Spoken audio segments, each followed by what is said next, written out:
My son turned to me at Easter dinner, fork still in hand, and said, "Dad, you've been sitting in this house like a ghost for 3 years. When are you going to stop pretending you're still the man who owns it?"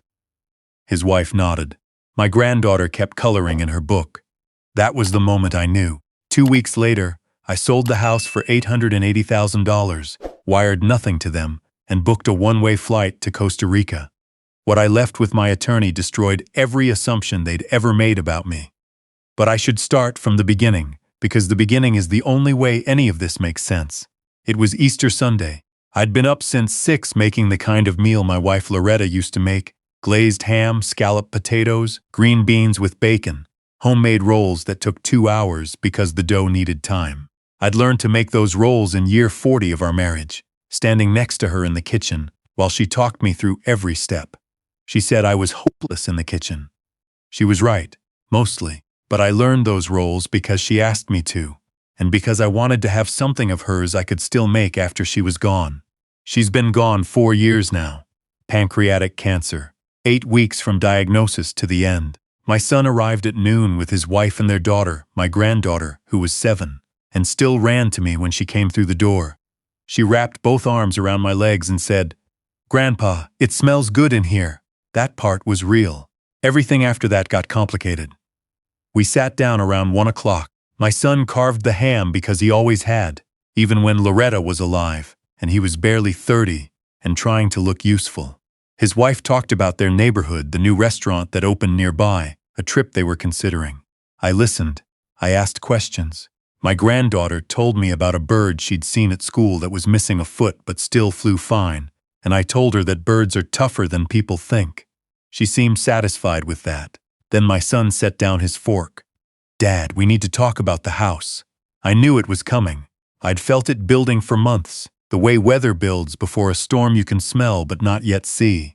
The glances between him and his wife, the phone calls that ended a little too quickly, the way he'd started commenting on things, the gutter that needed cleaning, the furnace filter, the size of the backyard for just one person. "What about it?" I said. His wife leaned forward slightly. She works in financial planning. She has a way of speaking that sounds like reason even when it isn't. "You've got a lot of equity sitting here, and honestly, the maintenance alone. You're managing all of this by yourself. It's a lot for one person." "I manage fine, Dad." My son's voice was patient in the way that's actually impatient underneath. "You're 68. This is a 4-bedroom house. You rattle around in here.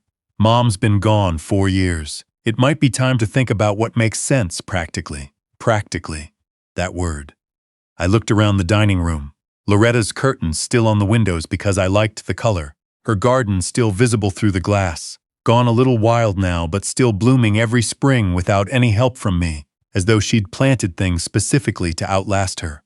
31 years in that house. Every room had something. "I'm not interested in moving," I said. His wife glanced at him. One of those glances. "There are some really well-regarded communities," she said. "Independent living, not assisted. You'd have your own space. You'd have people around. You wouldn't have to worry about the roof or the pipes or any of it." "I don't worry about the roof or the pipes. Last winter you called me because the water heater. I called you because I wanted company while I waited for the plumber. That's different." My son exhaled slowly. He'd picked up that habit somewhere in his 40s, the long exhale before he said something he'd pre-decided. "Here's the thing, Dad. That house is worth, what, $800,000 now? More? That's capital. And you're living here alone, with all that tied up in walls and a yard you can barely use. I use the yard. You sit in it. That's using it." His wife put her hand flat on the table, not reaching toward me, just placing it there. "We're stretched right now. We're not going to pretend we're not. The business expansion didn't go the way we planned. We've got real obligations coming up, the mortgage refinance, the private school fees, and we've been carrying some debt that's gotten heavier than we expected." There it was. Underneath all the concern about my furnace filter and my solitary use of the backyard, there was the real sentence. "How much debt?" I said. My son and his wife looked at each other. "Significant," he said. "How much?" "Close to $180,000. I set my fork down. I looked at my son, who I'd taught to ride a bike in the driveway of that house, who'd cried on the back porch the night his first girlfriend broke up with him, who I'd stood beside at his wedding 12 years ago, feeling something so large I hadn't had words for it. You want me to sell my home to pay off your debt. We want you to consider what makes sense for everyone. This house makes sense for me. I'm comfortable here. I know my neighbors. I know where everything is. I know exactly how the light comes through the kitchen window in the morning, and it's the closest thing I have left to waking up next to your mother. So no, I'm not selling. His wife's expression shifted. Not dramatically. She was too practiced for that, but something tightened around her eyes. There are options, she said carefully. If someone becomes unable to manage their affairs, legally, we're not saying that's where we are, but it's worth being aware of. The table went quiet. My granddaughter looked up from her coloring book, sensing something without knowing what. Why don't you go find your tablet, sweetheart? I said. I think I left it on the coffee table. She slid off her chair and left the room. I waited until I heard her settle in the living room before I spoke. Are you threatening me? We're not threatening anything, my son said. We're pointing out realities. You're pointing out that if I don't give you what you want, you'll find a legal way to take it, Dad. No. I hadn't raised my voice. I didn't need to. I want you to hear what you just said. You came into my house on Easter Sunday, ate the meal I spent all morning making, and told me that if I won't sell this house to pay for your bad decisions, you'll explore having me declared incompetent. That's what happened. His wife started to say something. I'd like you to go now, I said. They went. My granddaughter hugged me on the way out, confused and a little scared, and I held on for an extra second and told her everything was fine. Grandpa was just tired. I watched them back out of the driveway. I stood at the window a long time after they were gone. Then I went to the kitchen and washed the dishes by myself, the way I had every day for 4 years. I didn't sleep that night, or the next. I'd lie in the dark listening to the sounds of the house. It has its own sounds, old houses do, little creaks and sighs that I'd learned to hear as company. And I'd run through the conversation again and again, not looking for a way to make it better, just trying to understand how it had become what it was. My son was not a cruel person. That was the confusing part. He was not someone I'd raised to be cruel. But fear does things to people, financial fear especially. And he'd married someone who'd taught him to treat every situation as a problem to be solved with the right application of pressure. I'd watched it happen slowly over 12 years and hadn't said enough about it. On the 4th day, I drove to see my attorney. I'd used the same firm for 20 years. A small office, 2 partners, the kind of place where they remember your wife's name and ask about her until you've had to tell them 3 or 4 times that she's gone. My attorney, a careful man in his 60s who spoke slowly because he meant what he said, listened to the whole story without interrupting. Then he was quiet for a moment. What do you want to do, Everett? He said. He used my first name. He'd earned that. I want to sell the house, I said, but on my terms. And I want it done before they have any idea it's happening. He looked at me for a moment. You're sure? I've been sitting in that house for 4 years waiting for Loretta to walk back in, I said. She's not coming back. I think I knew that. I just needed someone to finally say the wrong thing loudly enough to wake me up. We talked for an hour. When I left, I had a plan. The next 6 weeks moved quickly once I decided to let them. My attorney connected me with a real estate agent who understood discretion. No sign in the yard, no open houses, quiet outreach to buyers who were already looking in that neighborhood. An offer came in 17 days, $880,000, clean, cash buyer, quick close, higher than I'd expected. The house had good bones. Loretta's garden, a neighborhood that had only gotten better. I accepted on a Tuesday afternoon without telling anyone. While the paperwork processed, I spent my evenings researching. I'd thought about Portugal before. Loretta and I had talked about it once, the cost of living, the light, the food. But I found myself drawn further south, Costa Rica, specifically the Central Valley, a small city called Heredia, a 20-minute drive from San Jose, cool climate at altitude, large expat community, excellent private health care, and an apartment I found online with a small terrace that looked out over coffee farms going up the hillside. I emailed the property manager. She responded the same day. Warm, practical, offered to hold the apartment for 6 weeks. I sent a deposit. I bought a one-way ticket. April 29th. The house closed April 24th. After fees and taxes, I walked away with just under $790,000. Combined with my retirement accounts, my pension, and what Loretta and I had saved separately over the years. I was looking at total assets that would keep me comfortable anywhere in the world for the rest of my life, and then some. I packed 2 suitcases, clothes for warm weather, my laptop, important documents, Loretta's wedding ring, which I wore on a chain. I'd started doing that the second year, when my hands had changed enough that the ring sat wrong on my finger. A small framed photo of her from our trip to Maine, the last vacation before she got sick, the 2 of us on a dock with the water behind us. A few photos of my granddaughter, even one of my son, from years ago before everything calcified. The day before my flight, I went to my attorney's office and left a sealed envelope addressed to my son and his wife.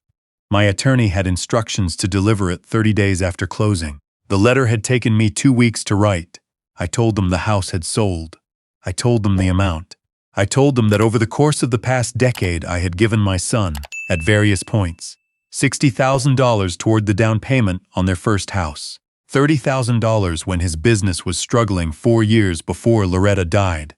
Money I'd called a loan and he'd called a gift, and neither of us had pressed it. $18,000 for various emergencies over the years, medical bills twice, a car once, a month of mortgage payments when things got tight. $22,000 spent on my granddaughter, her school fees when they'd asked, her birthday trips when they'd included me, her extracurriculars over the years. A total of $130,000, give or take, in money that had moved in one direction. I had not tracked it carefully because I hadn't needed to. I wasn't keeping score. I was being a father.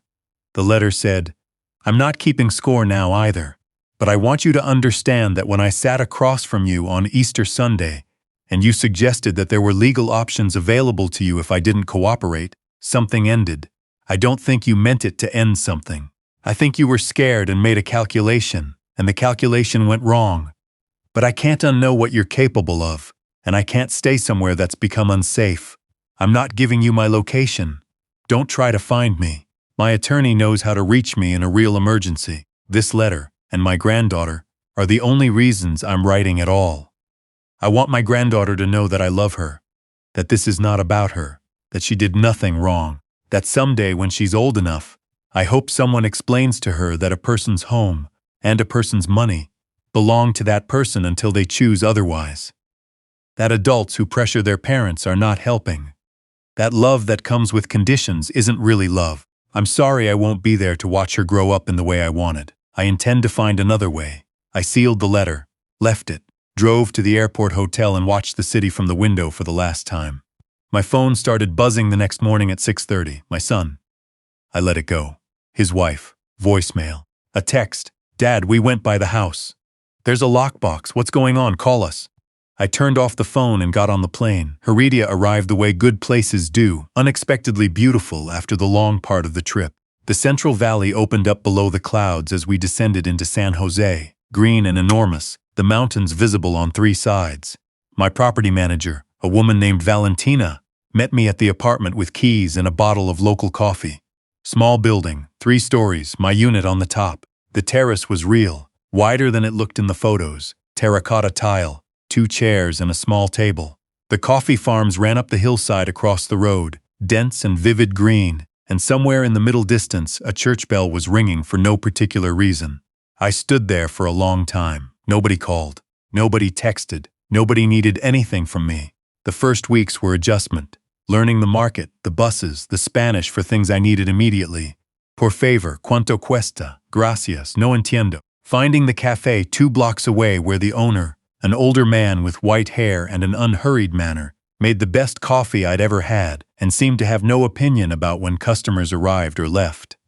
Finding the park where men my age played chess on weekend mornings. Starting to run, walking at first, then something closer to running, because the altitude made my lungs work harder and I found I didn't mind.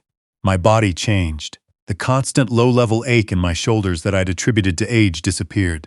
I slept in a way I hadn't in years, deep and without interruption. I stopped waking at 3 in the morning running calculations about the furnace or the gutters or whether I'd locked the back door. 6 weeks in, I turned my phone on for the first time. It took several minutes to load. I didn't read the messages.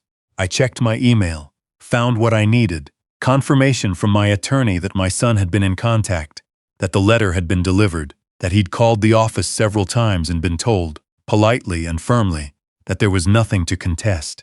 I checked my accounts. Everything was in order. There was one email I hadn't expected. The sender name was my granddaughter's name, but the address was unfamiliar. Subject line: Grandpa, please open this.